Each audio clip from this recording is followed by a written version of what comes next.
Yo, welcome back to PunchDrunk ENT. You got your guys here. What you, Mr. Swag No Aggie? And I'm just looking at YouTube comments. Oh. Go ahead, keep going, keep rolling. Yes, but we are back with another reaction video. Another one for Marvelous Videos. The top 10 edgiest cartoons of the 90s, Yes. I think. Yes, Did I get it right? All right. 11 11, okay. cartoons. Got to keep an odd number for them. All right. But yes, we're going back into the Marvelous Videos, 90s shows, cartoons. What were some of your favorite 90s cartoons? Oh, God. Yeah, I had a lot of the 90s ones. I'm trying to think of like edgy ones. Because what can you actually call edgy? X-Men was actually edgy from Wildcats. certain points. Aeon Flux, Wildcats. Those are my two. But we gonna get into it, y'all. Make sure y'all hit the like button. Subscribe to the channel. Continue to show us some love. So without further ado, let's keep the videos marvelous. Edgy. Hey, I love this show. The fake ass Hulk and everything. Wildcats. 12 edgy action-packed 12, excuse me. cartoons, extreme era of animation. In terms of TV animation, the 90s brought us stuff that was equal parts unconventional and addictive. From extreme violence and disastrous characters to beautifully crafted fight sequences and gripping plots, this decade gave us a bit of everything. Guess we should have gotten permits for the tour. Let's clear out, people.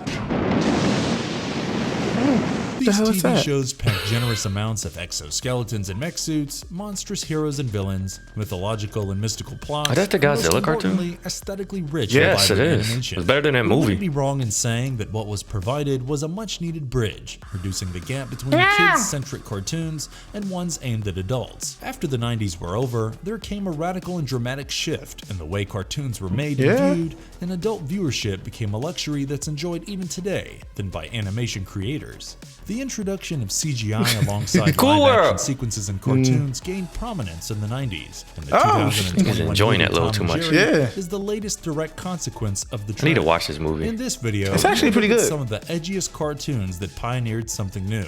We will refrain from including mainstream cartoons and deal only in the ones that we think were minor or major game changers. So sit back and enjoy this throwaway and let us know in the comments which among these you'd like to watch. Before we go into our explanation, we have a very small request. If you like our content, please support us by subscribing to our channel. This is a small click for you. I want to see Pirates of Dark Water. Yeah. Yo. Let's begin. I don't think that was 90s though. Was it 90s? Pilots dedicated I thought it was. humanity from Neo-Sapien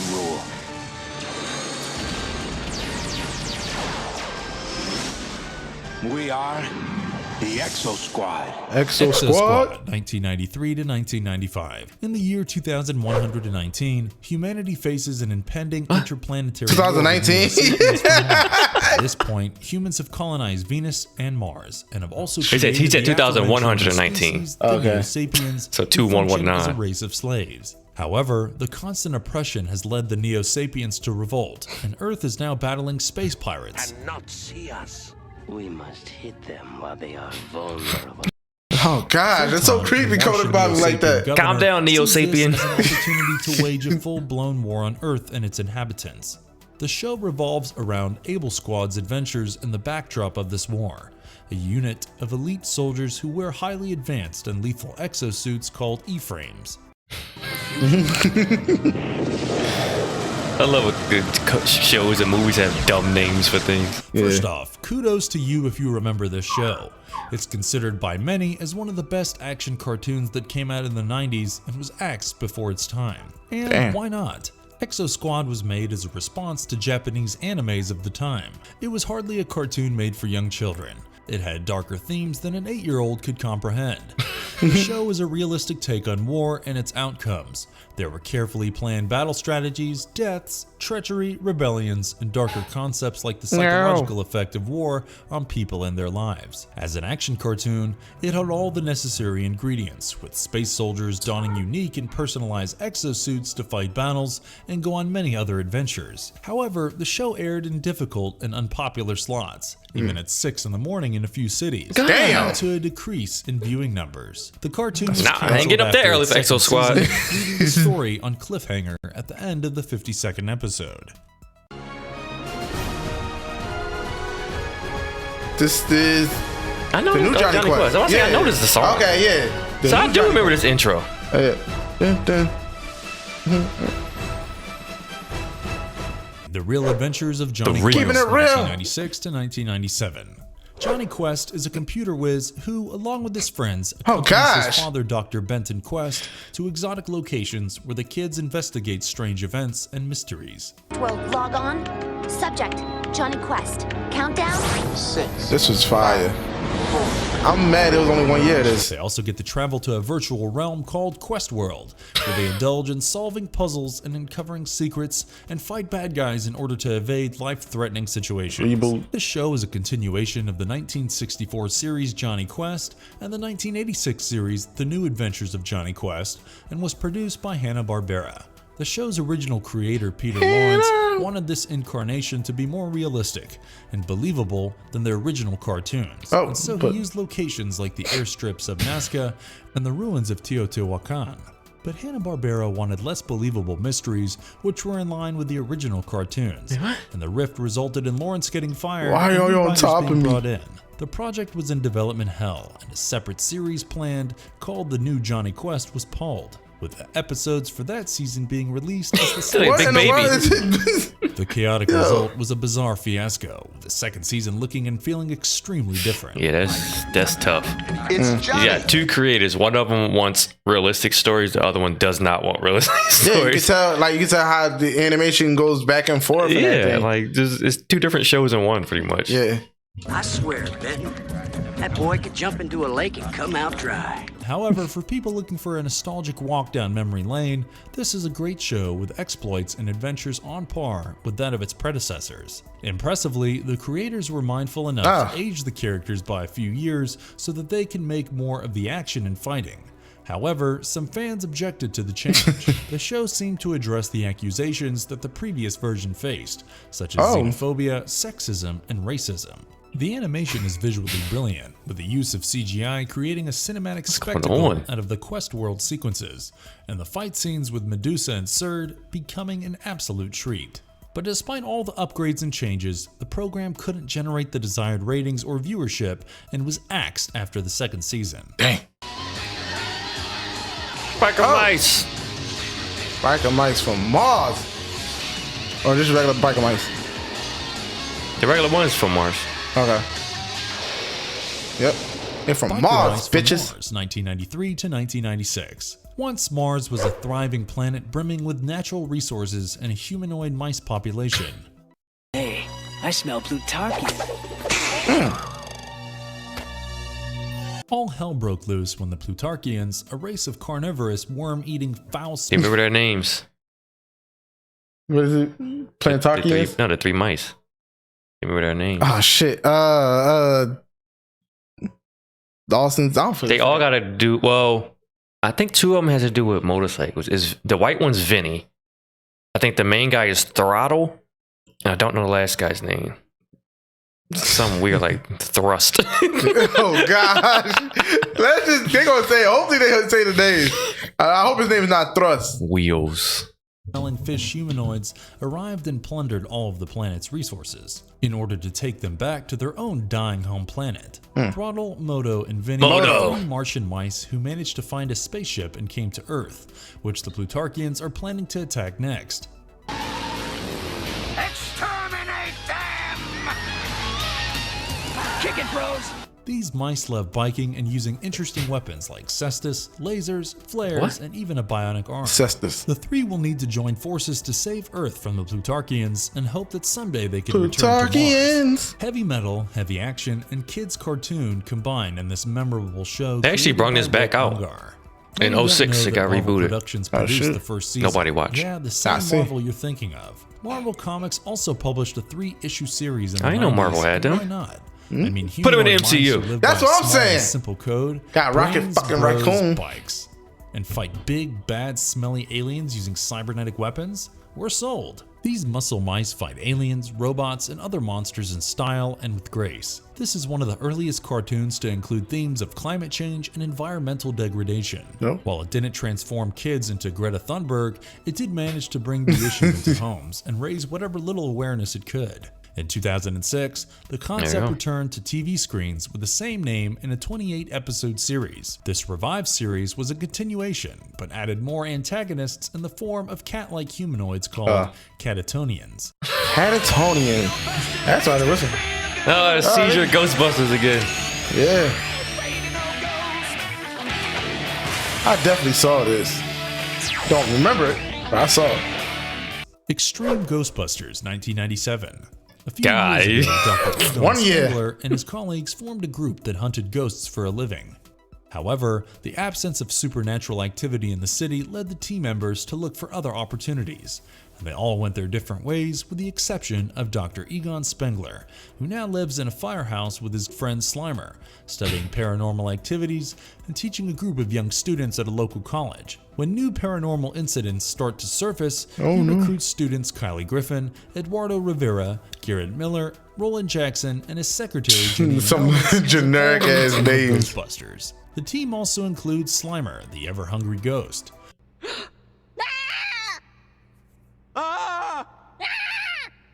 Together, they determined to search New York and hunt ghosts. After the success man's in a of the wheelchair, 1986 not letting that show, The slow him Real down from Ghostbusters, hunting ghosts. producers felt that there was enough juice in the story to make another series. The result was Extreme Ghostbusters, a revamped continuation with Next Generation Ghostbusters. As a horror cartoon, it was genuinely spooky even by the standards of young teenagers, while the supernatural comedy was funny and gritty. What's commendable is that the show contained heavier action and more serious plots, aiming for an older audience than its predecessors. Yeah. Oh, Leatherface.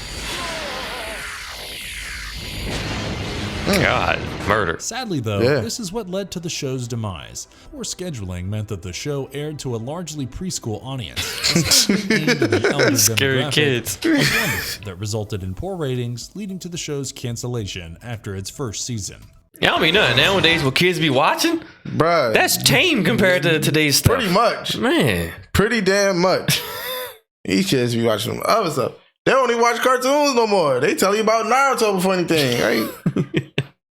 Come on, man. What is this? I don't know.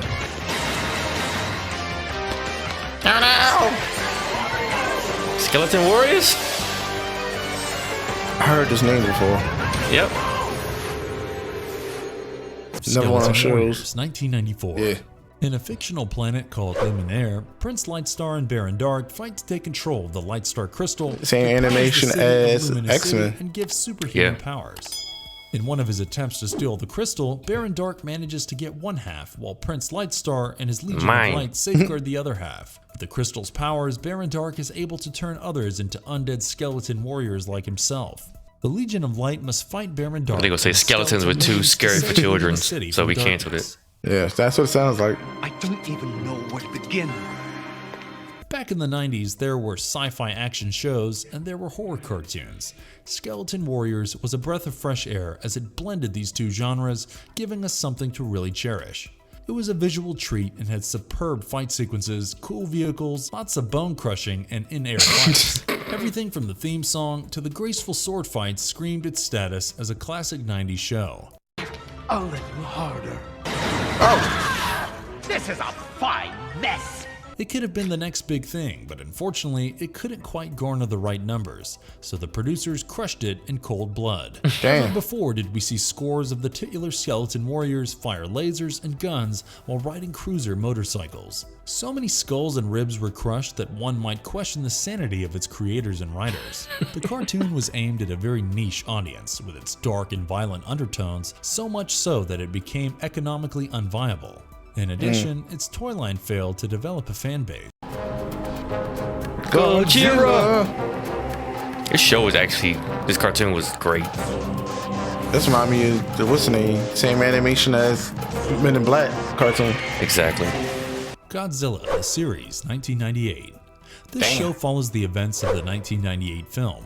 Dr. Nick Tatopoulos finds an unhatched egg after the nest of Mother Godzilla is airily bombarded by the United States Air Force. As he accidentally stumbles and breaks the egg, a baby Godzilla hatches from it and assumes him to be its mother. Let's not do anything hasty here. Hey, little fella. Following this, Dr. Tatopoulos... I was reading something about that movie the 97 Godzilla, how the Japanese hate it because it's not Godzilla. And they actually, over the years, they renamed it to just Zilla. That's his name. Oh, wow. It's not Godzilla. And they had a movie, it was, I think, Godzilla Wars or something War. But it was Godzilla fighting all different monsters. And when he got to the Zilla, beat him in like 3 seconds. I gotta check that out. It's called Final Wars, Godzilla Final Wars. Damn. All right. Leads a research team called the Humanitarian Environmental Analysis Team, which comprises of scientists and U.S. officials. After the events of the film, everybody look high. monsters have started cropping up across the world. Everybody's eyes is like looking up. Is wreak havoc and destruction. Nick and his team rely on the baby Godzilla as their ultimate weapon to fight against these monsters. The show was actually better received by Godzilla fans than the film, because it was closer to Toho's Godzilla franchise. Okay. Alright, whatever. Come on, guys. It packed great action, story, and monster vs. monster fights in all its episodes, and became an immediate favorite of kids of all ages. However, the action was sometimes too violent for younger audiences and was not really child-friendly. Unlike the monster in the live-action movie, the animated Godzilla was not just a violent killing machine trying to save its eggs, and its independent thinking closer resembled the instincts of an apex predator. Like the original Godzilla, this version could emit the classic radioactive beams from its mouth and didn't hesitate from making a mess to save Nick and the Earth, which it thought was its nest. The cartoon ran for 2 magnificent seasons, but eventually our radioactive kaiju was forced to succumb to the power of its distant brethren, Pokemon and Digimon, and started taking the prime Saturday morning schedule. Ouch. Can't fight that.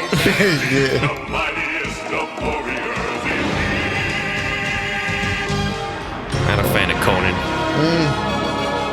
Black man.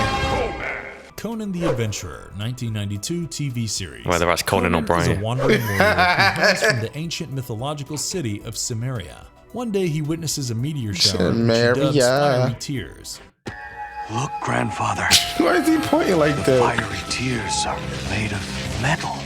He collects the celestial objects and brings them to his father, who is a blacksmith. Conan's father creates various weapons and tools from the metal of the meteorites, which he calls the star metal. The greatest creation is the sword that he builds, which can open gateways to different realms and make the bearer practically unkillable. However, an evil sorcerer named Wrath Amen finds out about the secrets of the star metal and the powers it holds. I think you got that name wrong, brother. Adventures just begin as he Rathamon. fights off the serpent-faced sorcerer. Wrath Amen. I didn't even watch Conan, I know that name. He even said Rathamon. Robert E. Howard's Conan, or Marvel Comics Conan, the character is a ruthless and rather immoral warrior, whose heroic tasks were somewhat overshadowed by the less than righteous methods he used to complete them.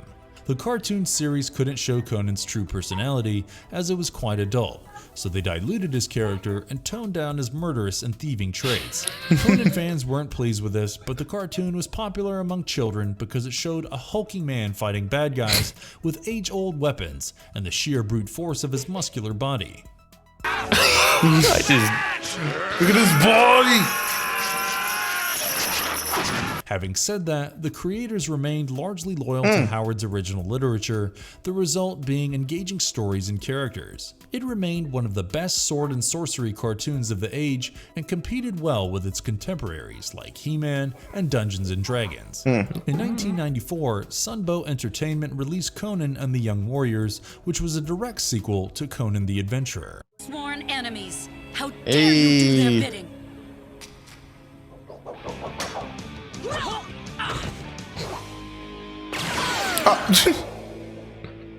Don't even think about it, ladies. Wildcats Covert Action Teams, 1994.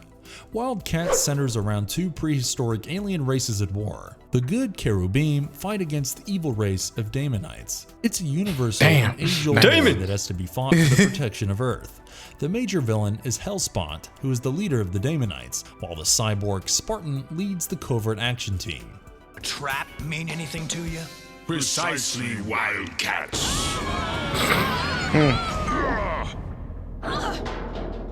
The Wildcats comics were published by Image Comics in 1992. Hey, later, DC Comics bought I know the DC rights. owns them. However, the comics were fairly popular since the very beginning of their publication, and so David Wise developed the cartoon series for CBS. It was clubbed together with other cartoons in the Action Zone block, with the likes of Teenage Mutant Ninja Turtles and Skeleton Warriors. Skeleton Warriors! Always coming to the party just a little too late. The show ran for 13 episodes but was canceled because it drifted away from the comics, and that killed the charm of these Wildcats. However, it was and still is a visual treat to viewers who dig action, irrespective of that action being wrapped around some loose plots and some really dodgy dialogue. What the hell is this?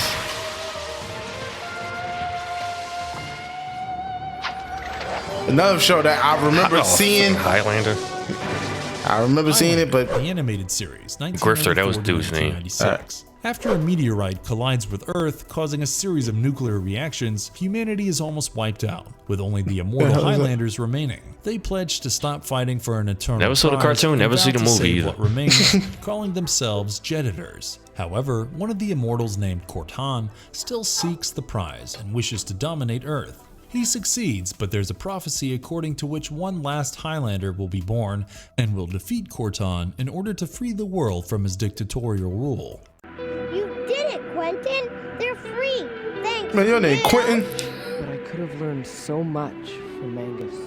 Highlander the Animated Series is a loose spin-off and sequel of the 1986 film of the same name. Much like Conan the Barbarian's character, Highlander was made for adult viewership, or at least college kids. However, the extreme cartoon creators of the 90s saw fit to bring these stories into the animated world and make them suitable for kids. He's made to commit suicide! This experiment didn't always prove successful because if you remove the basic features of gritty adult shot little literature girl. and make it morally and politically correct, then you're doing something absolutely criminal. Mosquito. This series did, however, do quite well on the action front, using non-lethal means of fighting like martial arts and simple swords play. Pick up your sword. Give me those legs. He picked up his sword The visual too. aesthetics were vibrant and engaging, but the plot lacked continuity and created confusion. Then again, if you watch this show independently of the movie, then it may just win your heart.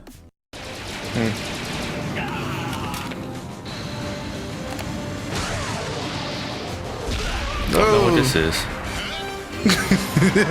Consider this party crashed, Dr. X. Action Man, 1995. Action Man? I heard of this. We seen this when we watched the intro. He doesn't remember The cartoon anything, intros but that is time? conveniently This was on that the list. leader of a team called the Action Force, tasked with bringing down the notorious Dr. X and his Council of Doom.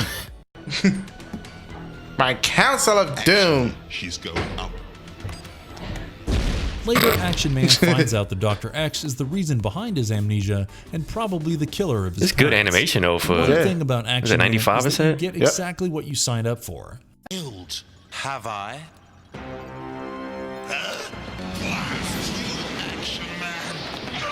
No. Hasbro released the Action Man toy line, and its popularity led Deke Entertainment to create this cartoon. Deke! Action Man was an above-average character, but the show was undoubtedly stolen by its villain Dr. X. He was clearly the most developed character of the show and was a staple. That was the best thing about this show. Hey man, why you move your hands like that? With his iconic hair and his army of Skullmen, Dr. X is always a step ahead of Action Man, stealing nuclear warheads and Russian cybernetic androids, and Action Man's team seemed a little unidimensional in comparison. The cartoon was special in two respects. The first being that the creators didn't shy away from going into space. Secondly, it was a cartoon that used animation, CGI, and live-action sequences in a unique approach that added greatly to the thrill factor. Sadly, this aspect also made it difficult for younger kids to grasp all that was happening, and the show was prematurely canceled. However, it's a highly recommended series for those who want to see something new in the animated world. There's that G.I. Joe shit. The odds are 1,000,000 to 1. And that's the way we like it! I literally saw the G.I. Joe like twice. G.I. Joe Extreme. I was about to make a joke and say, "Was it G.I. Joe The Extreme?" show revolves around the You about to say it? of a super power block and several This show is independent factions trash. seek control It was of a just terrorist organization called no. Skull. It was trash. The main antagonist is Iron Claw, who wears a mask and has a dual personality.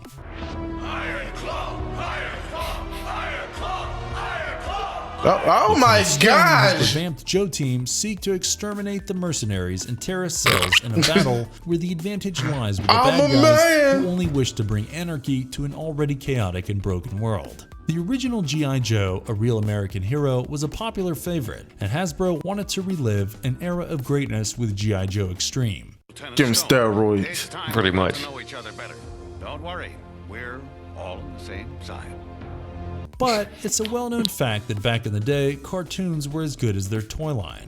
While this cartoon was new and fresh with indistinguishable heroes fighting organizations like SCAR, i.e. the Soldiers of Chaos, Anarchy, and Ruin, the toy line failed to generate the expected interest, which faded after one wave. Nevertheless, Joe Extreme featured some fantastic villains, ushering in fantastic fight sequences, conspiracies, and violence. Naturally, the show saw more pronounced action and violence than previous incarnations, with darker themes and backstories. Giving its villain a dual personality was not a common concept back in the 90s, but the creators were bold enough to explore the psychological troubles of the characters. He's bipolar? Increasing the villain's depth. Call it what it is. Dark Horse Comics attained the G.I. Joe rights in 1996, and their initial publication had the tagline, "Extreme times call for extreme heroes." What is this guy? He looks familiar.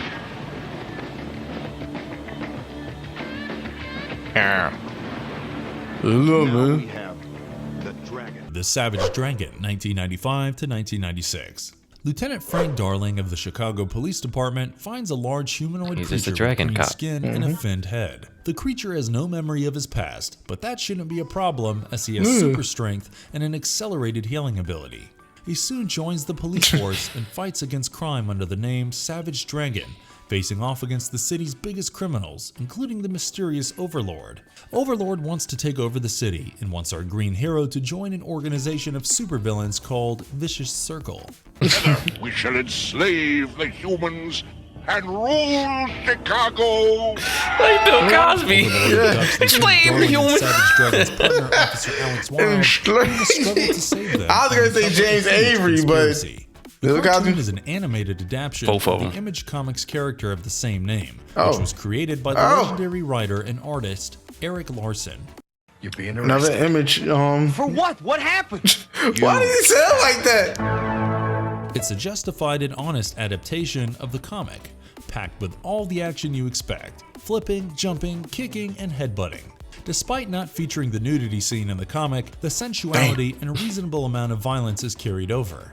Interestingly, the 21st episode is a crossover with 3 other famous cartoons of the period. Any guesses which? Street Fighter, Mortal Kombat Defenders of the Realm, and Wing Commander Academy.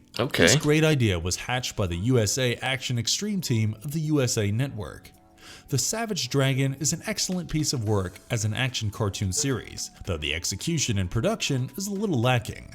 In Eric's words, it was an exercise in frustration. The episodes feel independent in themselves, and sometimes they fail to maintain continuity of plot and story.